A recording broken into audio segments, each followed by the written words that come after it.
에스겔서 47장입니다. 그가 나를 데리고 성전문에 이르시니 문전 앞면이 동쪽을 향하였는데 그 문지방 밑에서 물이 나와 동쪽으로 흐르다가 성전 오른쪽 제단 남쪽으로 흘러내리더라. 이제 성소에서 물이 나오는 장면을 이제 말씀하시는 이야기죠. 여기에 이제 여기서 이제 이 H 선한 여기서부터 이제 물이 흘러나와고 쭉 해서 이제 남쪽으로 흘러내리는 이런 이야기다 이 말이에요. 그러니까 이 전체 구조를 보면 이제 이 성소에서 흘러내려서 쭉 흘러내려서 이 대해 방면 그래 가고 지중해 방면으로 가고 이제 사해 방면으로 흘러내리는 이쪽으로 내려가면 완전히 사막이잖아요. 사막이 되살아나는 그런 이야기죠. 그리고 우리 노래도 그런 노래 부르지 않습니까? 사막에 샘이 넘쳐 흐르리라 이런 이야기들 바로 그런 이야기입니다.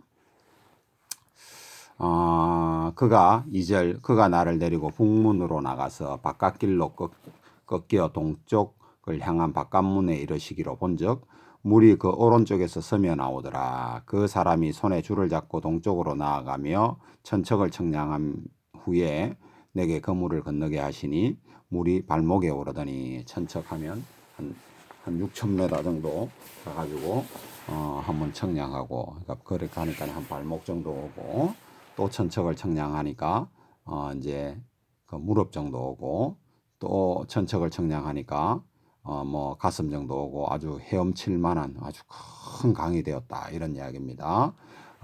그리고 6절 그가 내게 이르시되 인자야 내가 이것을 보았느냐 하시고 그가 나를 인도하여 강가로 돌아가게 하시기로. 자, 이런 말씀이 기록이 되어 있잖아 우리가 그죠?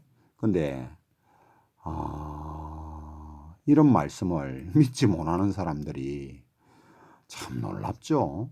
기독교인이라는 사람들이 이 말을 믿지 않는 사람들이 참 놀랍게도요. 반 이상입니다. 반 이상. 그분들은 참 이 성경 왜 읽는지 모르겠어요.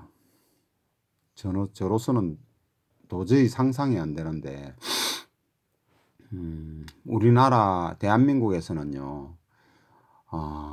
거의 대부분이 이 말을 안 믿습니다. 성도들은 믿는지 모르겠는데 하여튼 신학적으로 이걸 부정합니다. 참 놀랍죠. 참 저로서는 상상이 안 되는데 어쨌든가 그러면 저 하늘에 해가 떠 있는 걸 어떻게 보고 믿는고? 저 달이 저 떠 있잖아요. 저 무거운 달이 우리가 쳐다볼 때 허공에 지금 떠 있잖아, 허공에. 그걸 어떻게 믿는고? 그리고 나중에는 그 허공에 떠 있는 별들이 떨어져요. 막 지구로 떨어진다니까? 어마어마한 그 별들이 떨어져 가지고 그전에는 노아 홍수 때는 태평양이라든지 대서양이라든지 인도양이라든지 바다에 떨어졌다는 소리고 이제 그게 이 땅덩어리에 떨어진다니까요. 어마어마한 문제가 이 지구상에 지구가 우리의 죄 때문에 우리를 토해내는 거예요. 그렇게 되는 이야기입니다. 그게 다 우리 죄 때문에 되는 이야기예요. 참, 그러니 이 기독교인이라는 사람들이 이거를 읽고 안 믿는다 하니까 저로서는 상상이 안 되는 이야기예요. 저기 있던 만일 뭐 이런 말을 가지고 안 이루어진 말이다 해서고 참 기가 차는 이야기죠. 상상 참 하나님 앞에 하늘나라 가면요 그렇게 가르친 사람은 실컷하고 지극히 작다 일컬음을 받는다 이렇게 말하고 있습니다. 생각을 좀 해보십시오. 해보고 이야기하십시오. 저는 그럴 만한 배짱이 없습니다. 전 하나님 두려워서 그런 말할 자신이 없어요. 어떻게 그런 말을 하실 수 있는지 저로서는 뭐 상상이 안 됩니다. 어쨌든가. 자, 그런 이야기고 7절 내가 돌아가니 강 좌우편에 나무가 심히 많더라. 이런 모습은 요한계시록에 들어오죠. 자, 하여튼 이 주위에 막 그 생명수가 흘러가는 이 생수가 흘러가는 이 주위에 어마어마하게 많은 이 나무들이 있다 이 말이에요. 그런 이야기입니다. 그가 내게 이르시되 이 물이 동쪽으로 향하여 흘러 아라바로 내려가서 바다에 이르리니 이제 사해 바다를 이야기하는 거죠.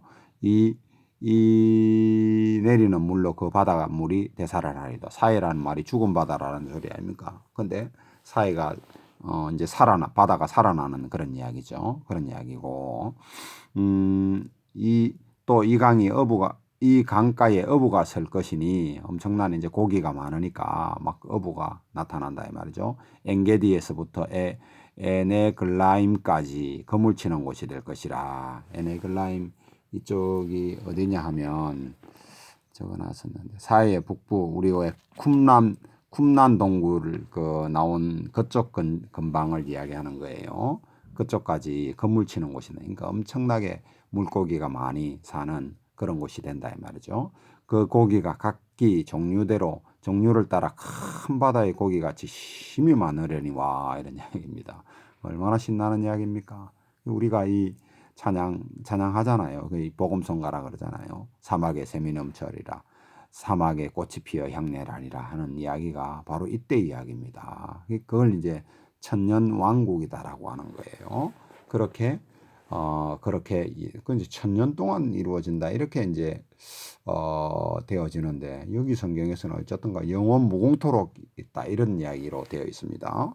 뭐 저는 하여튼 영원 무궁토록 있다라고 하는 말이 기록이 되어 있기 때문에 천년 동안은 어떤 기간이 있고 또 영원 무궁토록 계속 있는 것이다 이렇게 이제 보여집니다. 그래 하여튼 천년 그래가지고 지구가 영원한 거예요. 그런 이야기입니다. 저 해와 달과 별 이런 거는 모르겠고 하여튼 다른 별 전체가 다 떨어지는 게 아니고 별이 수천 족에 어마어마하게 많습니다. 그 일부가 떨어져 가지고 엄청난 이제 심판이 벌어지는 그런 이야기죠. 자, 11절 그 진펄과 갯벌은 되살아나지 못하고 소금 땅이 될 것이며 강좌우가에는 각종 먹을 가실이 자라서 그 잎이 시들지 아니하며 열매가 끊어지지 않으면 굉장히 참 놀라운 상태죠. 시들지도 않는다는 거예요. 지금은 이제 우리 잎이 뭐 가을 되면 그 이제 시들어 떨어지고 이러잖아요. 근데 이제 그런 상태가 아니다 이 말이에요. 참 하나님만이 하실 수 있는 마음. 하나님께서 하시면 얼마든지 하시는 거죠. 그리고 열매가 끊어지지 않아 계속 난다 이 말입니다. 그걸 뭐 먹고 살고 또 얼마나 이 달마다 새 열매가 맺으리니 달마다 새 열매를 맺는다는 거예요. 그러니까 하여튼 그런 이야기고 달마다 새 열매를 맺으니 참 놀랍죠. 그물이 성소를 통하여 나옴이라. 성소를 통해서 나오기 때문에 이렇게 되는 거예요. 그러니까 우리 주님이 계신 우리 하나님이 계시는 그 어떤 그러니까 그런 것이 참 놀라운 상태가 된다 이 말입니다. 그 열매는 먹을 만하고 얼마나 맛있겠습니까? 그 잎사귀는 약재료가 되리라 이런 이야기. 약재료가 된다는 말은 그걸 거꾸로 뒤집어 보면 아픈 사람이 있다 이 말입니다. 아픈 사람은 그 잎사귀를 뭐 어떻게 해가지고 먹으면 그 따로 우리가 약이 필요 없을 만큼 그런 약이 재료가 되는 그런 이야기죠. 그 말은 아픈 사람이 있다 이 말입니다. 죽는 사람도 있어요. 다 사는 거다. 오랫동안 살지만 이제 언젠가는 죽는다. 그리고 이제 그런 이야기입니다. 이게. 그리고 이제 그 다음 상태는 어떤 식으로 되는지는 성경에 명확하게 뭐라고 이렇게 말하고 있지 않기 때문에 그런 상황은 우리가 정확하게 모릅니다. 하여튼 이런 말씀이 요한계시록에도 나와 있죠. 거기는 이제 새 예루살렘에 대한 이야기고 거기서 나오는 그 잎사귀는 만국을 치료하는 것이다. 이렇게 이야기가 되어 있잖아요. 그렇게 이제 표현되는 그런 이야기입니다. 여기는 이 땅의 예루살렘을 이야기하는 것이고 이 에스겔 성전 여기 이야기는 13절 주 여호와께서 이같이 말씀하셨느니라 너희는 이 경계선대로 이스라엘 12지파에게 이 땅을 나누어 기업이 되게 하되 요셉에게는 두목이니라. 내가 옛적에 내 손을 들어 맹세하여 이 땅을 너희 조상들에게 주겠다고 하였나니 너희는 공평하게 나누어 기업을 삼으라. 이 땅이 너희의 기업이 되리라. 이 땅 경계선은 이러하니라. 북쪽은 대에서 헤들론 길을 거쳐 스닷어기까지니 곧 하맛과 부르다며 다메섹 경계선과 저 다마스커스 근처까지 간다 이 말이죠. 하맛 경계선 사이에 있는 시브라임과 하우란 경계선 곁에 있는 하살 핫디곤이라. 여러분 모르죠? 저도 모릅니다. 하여튼 다메섹만 제가 다마스커스 그쪽 근처까지 이제 간다 이런 이야기고 그 다음 이렇게 쭉 이렇게 되는 겁니다. 23절에 또 재밌는 말씀이 나오죠. 타국인이 머물러 사는 그 지파에서 타국인이 머물러 사는 그 지파에서 그 기업을 줄지라 주 여호와의 말씀이네. 그러니까 이방인이 내가 유대인 되겠다 하고 이제 개종한 사람들 있잖아요. 그렇게 사는 사람들은 거기에 속해 있는 살고 있는 그 지파에서 기업을 줘라 이런 이야기입니다. 참 우리 하나님의 그 배려하심이 놀랍잖아요. 이런 이야기입니다. 거기에 꽤 많이 갈 겁니다. 아마 안 가고 싶겠어요. 뭐 저라도 가고 싶겠죠. 만약에 거기에 지금 그 시대에 살아남아서 산다면. 근데 이제 저와 여러분 기독교인들은 여기에 들어가기는 물론 이제 뭐라 표현해야 됩니까? 하여튼 하나님께 들림받지 못하는 그리스도인 중에 회개하고 돌이켜서 들어가는 사람들은 이제 교회가 아닌 이제 이 땅에 살아남는 사람들은 있을 것인데 그 사람들은 이제 그걸로 가볼 수도 있겠죠. 근데 이 죄가 용서함을 받은 그리스도인들은 여기에 들어가는 게 아닙니다. 새 예루살렘에 들어가게 되는 거예요. 구조 자체가 다릅니다. 그러니까 교회가 가는 곳과 이 지금 여기서 살아남는 것은 마지막 한일회를 거쳐서 전 세계에서 이제 살아남은 사람들이 이제 여기에 들어가는 것인데 그냥 들어가는 것이 아니고 그 다니엘서를 보면 심판을 거쳐요.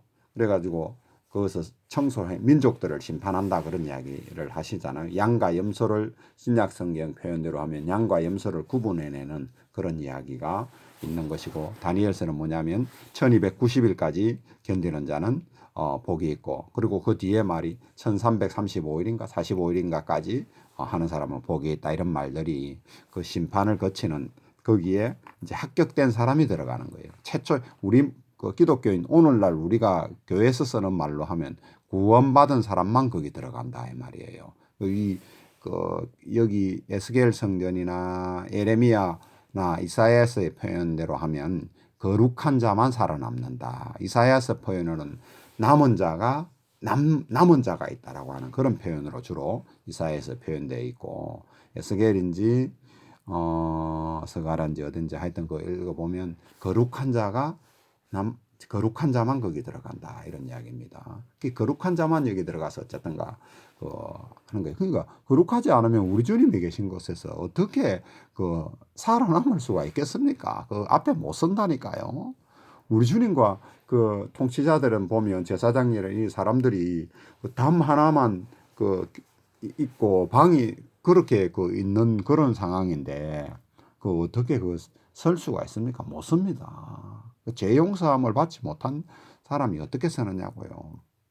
초림으로 오신 예수님은 우리 사람과 부대끼면서 그렇게 살아간 것이고 그리고 얼마나 요한이 그 예수님의 사랑을 받았습니까? 그 사랑을 받는 요한이 최후에 우리 만찬 그림에 보면은 예수님의 그 가슴팍에 이렇게 탁 기대가지고 이렇게 음식을 먹을 때 베드로가 앞에서 좀 팔려고 하는 사람이 도대체 누구 하고 물어봐라 하고 머리짓을 하니까 요한이 이렇게 쳐다보면서 예수님 누굽니까? 이렇게 묻잖아요. 살을 부대끼고 이렇게 그러는데 그 요한이 그 당시에 1세기의 최고 종교 당시에 이제 기독교 지도자가 됐을 때 이제 핍박을 도미티아누스 황제의 어떤 그 핍박으로 밤모섬에 갇혔을 때 우리 주님을 모습을 보고 죽은 자 같이 돼가지고 벌벌벌 떨잖아요. 그 사랑하던 그 주님을 만났는데, 우리 생각에는 막 달려가서 막, 부둥켜 안고 이래야 될 것 같지 않습니까? 그래 안 된다니까요. 그렇게 될 수가 없어요. 그 하나님, 그 하나님이신 그분, 재림주로 오시는 우리 예수님의 모습 앞에서는 누구든지 거기에 저도 이렇게 말을 해도 설교할 때는 이런 말을 하죠. 그 벌벌 떨면서 어떻게 말을 합니까? 근데 막상 내 앞에 예를 들어서 그 주님이 나타나면요. 이래 말 못합니다. 어떻게 말을 하겠어요? 죄 많은 인생이 용서받은 죄인이지 뭐 내가 무슨 뭐 거룩한 그런 거 아니잖아요. 우리 똑같다. 벌벌 떨고 그 앞에 머리를 안 숙일래 안 숙일 수가 없다. 그 우리 주님이 만져주시고 하니까 우리가 담대하게 서서 주님의 음성을 듣고 이렇게 될 수가 있는 거지. 바로 그런 이야기입니다. 이게 그 이야기를 실질적으로 1000년 동안 통치하시는 그 이야기를 하시는 거예요. 그게 가장 핵심이 뭡니까? 성전 아닙니까? 성소. 우리는 성소가 무슨 우리한테는 이방이니까 얼마나 우리는 뭐 별로 뭐 그렇게 솔직히 그런 거 아니잖아요. 근데 이 이스라엘 사람들한테는 이거는 아주 모든 것의 모든 것이다. 그런 이야기입니다. 그건 그 이스라엘 사람이 생겨나면서부터 처음부터 그런 거예요. 그런 이야기 48장. 자, 모든 지파의 이름은 이와 같으니라 하고 쭉 단, 아셀 하면서 이제 저 위에서부터 북쪽에는 처음부터 이제 단 지파 이래가지고 쭉 이제 흘러나오는 겁니다. 그런 이야기고, 유다의 경계선은 8절에 유다의 경계선 다음으로는 동쪽으로서까지 쭉 이런 이야기고, 그 다음에 그 중간에는 뭐예요? 그 이제 성소가 있는 그런 이야기다 이 말이에요. 그런 이야기고 쭉 해갖고 15절에 보면 이 2만 5천 척 다음으로는 너비 5천 척은 속된 땅을 구분하여 성읍을 세우며 요 이야기 도시 성읍 세우는 요거 이야기하는 거예요. 저도 이런 거 지도 안 보면 이 무슨 말인가 읽으면서 알지도 못할 텐데 어떻게 하여튼 이 그 킹제임스 성경 그 스타디 바이블에 보니까 요렇게 지금 그냥 단면도라도 요렇게라도 해놓으니까 제가 조금 이해가 돼요. 하여튼 이런 책 얼마 안 하니까 사서 가지고 또 그거 말고도 굉장히 좋은 자료가 많습니다. 하여튼 그런 데다가 돈을 좀 투자하십시오. 하여튼 그런 이야기입니다. 거주하는 곳과 전원을 삼되 그 성읍 중앙에 있게 할지니라 하고 쭉 이를 이야기하고 21절 거룩하게 구별할 땅과 성읍의 기지 좌우편에 남은 땅은 군주에게 돌리고 이거 통치자의 땅 이거 이야기하는 거죠. 그런 이야기입니다. 돌릴지니 곧 거룩하게 구별할 땅과 동쪽을 향한 그 경계선 앞 2만 5천 척과 서쪽을 향한 경계선 앞 2만 5천 척이라 그 연접한 땅을 돌려라 이 말이죠. 쭉 이야기해가지고 30절에 내려오면 그 성읍의 출입권은 이러하니라 북쪽의 너비는 4,500척이며 여기 이야기입니다. 북쪽의 너비는 4,500척이며 그 성읍의 문들은 이스라엘 지파들의 이름을 따라 여기 이제 뭐 이름 이야기하는 거 시몬, 이사갈, 스불론 이렇게 쭉 이런 이야기입니다. 그런 이름이고 이제 마지막 35절에 그 사방의 합계는 18,000 여기 4,500, 4,500이니까 빙 돌아가면 18,000척이다 이 말이죠. 그날 후로는 그 성읍의 이름이 여호와 삼마라 하리라. 주께서 거기 계신다 이런 뜻이에요. 주님께서 거기 계시는 주님께서 여기 계시잖아요. 그런 곳이다 이 말이에요.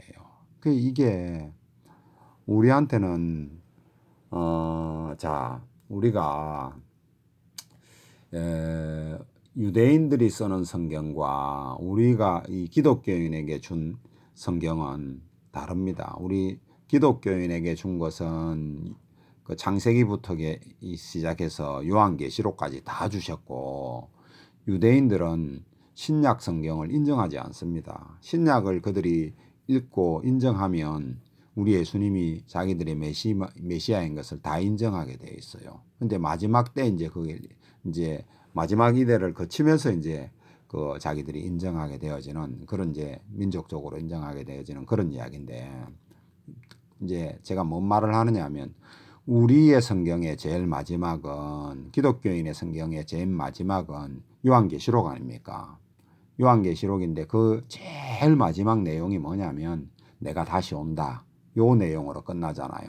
그래서 기독교 정상적인 기독교인이라면 우리 예수님을 기다리는 거예요.